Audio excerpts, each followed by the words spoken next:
amniga waa ka soo shaqeeyay aniga magaaladan ayadoo shabaab dhinac ka haystaan iyo ayadoo laga bixiyayba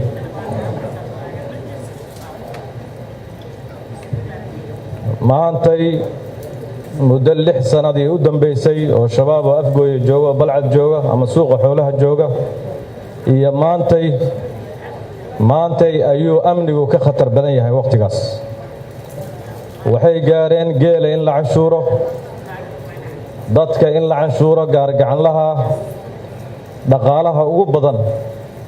inay ka helaan intaan xildhibaanada iyo dawladda dadka ku jira ahayn waxayna uga helayaan waxay tahay in laga badbaadin waaye marka loo hanjabo oo gurigooda loogu yimaado oo la soo weeraro inay waayeen cid ka difaacda amniga marka tacriif iyo qeexid buu leeyahay amniga waxaa lagu qeexaa awoodda dawladdu u leedahay inay ka jawaabto khatarta cadowga iyo weeraradiisa iyo xasiloonida dalka iyo ilaalinta muwaadinku cabsi la'aan inuu ku socdo horta amnigu waa kaas laakiin ma ahan midka madaxdu ay noo sheegayaan oo xalay ra'iisul wasaaruhu noo sheegayay intuu wiilal dhar madow iyo suudad wato bistoolad wata geesaha iska dhigay korka korona ciidamo xayndaab ka dhigtay korna amisom ka sii xigto inuu yiraahdo anigu amni baan ku jira asagu waa runtiis amni baa ku jira madaxweynaha waa runtiis amni bay ku jiraan xildhibaanada waa laga yaabaa inay amni ku jiraan laakiin amniga dadka aan ka waraysanayno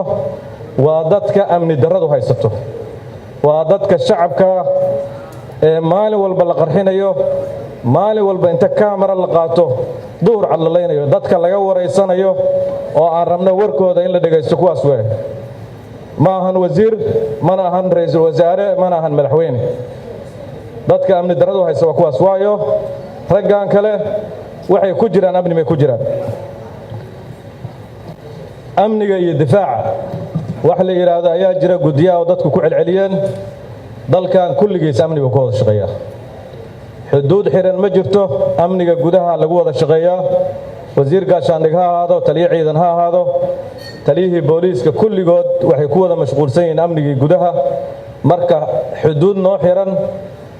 waa la iska soo tallaabaa Kenya waa la iska soo tallaabaa Ethiopia xuduud noo xiran ma jirto badda waa sidii la rabaa laga yeelaa wax noo xiran oo xuduuda ma jiraan sidaas awgeed ciidanka xoogga dalka iyo wasaaradda gaashaandhigga iyo wasaaradda amnigu waa isku hal wasaarad waxaana roonaan lahayd mid ka mid ah in la baabi'iyo wali wasaaradda gaashaandhigga in meesha laga saaro waayo wuxuu dhan waa wada amni la yiraahdo marka xuduudaha la soo xiro oo loo diyaariyo ciidanka xuduudaha xiri lahaa diyaar garowgooda in la galo barnaamijka halkan anaga waxa weeye meel cidla inaan iska xagxagano lama rabo halkan ra'iisul wasaaruhu 29 Maarso 2017 xildhibaanada iga horeeyana way sheegeen wuxuu ka sheegay laba qodob oo amniga la xiriirta xasiloonida guud ee dalka iyo caasimadda Muqdisho wuxuu ka yiri sugidda amnigu oo uu sheegay inay tahay waajib lagula xisaabtami doono xukuumaddiisa isagoo intaasi raaciyay in uu xoojin doono hay'adaha amniga dhismaha ciidan hanan kara kalsoonida shacabka wuxuu ballan qaaday inuu soo afjari doono halkaas dhageysa si fiican u dhageysa oo qorshihiisa qof walba xildhibaan waa haystaa inuu soo afjari doono falalka argagaxa leh iyo amni darrada iyo in uu xakamayn doono ilaha dhaqaalaha argagixisada himilada xukuumaddiisa wuxuu ku sheegay ra'iisul wasaaruhu hanashada nabad waarta dalkoo idil bad iyo biri miyi iyo magaalo taasoo ka reeban cabsi iyo dulmi sugtana xuquuqda iyo xorriyadda muwaadinka daraf kasta oo dalka ah taas waa qorshihii guud oo yiraha la igula xisaabtamo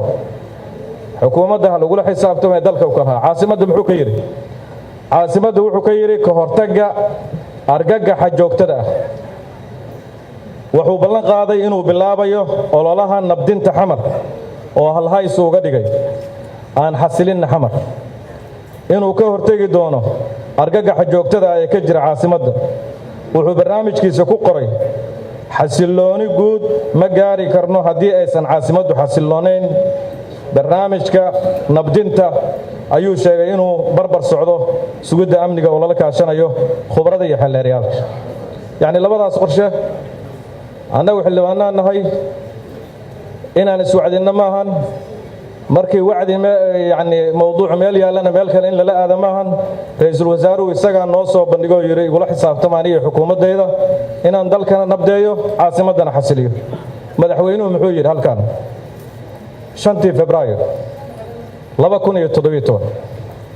maalinkii hadal jeedintiis asagoo musharaxa wuxuu yidhi waxaan 2 sano gudahood ku soo afjari doonaa al-shabaab wax la yidhahdo. 2 sano gudahood waxaan ku soo afjari doonaa waxa loo yaqaano al-shabaab oo argagixisada. 2 sano waxaa ka dhiman 3 bilood haddii aan qaldanayn ama 4 bilood. in marka xildhibaanadu ay u soo jeestaan haddii dhiigga dadka waxaa lagu tilmaamaa 1400 balaas qof inay dhimatay sanadii barkii la soo dhaafay. statistikada amniga ciddii og 1400 oo qof ninkay kala qaalisan tahay inuu xil qof ilaaliyo ama inuu maaragtay difaac kale u istaago oo baarlamaankan gudihiisa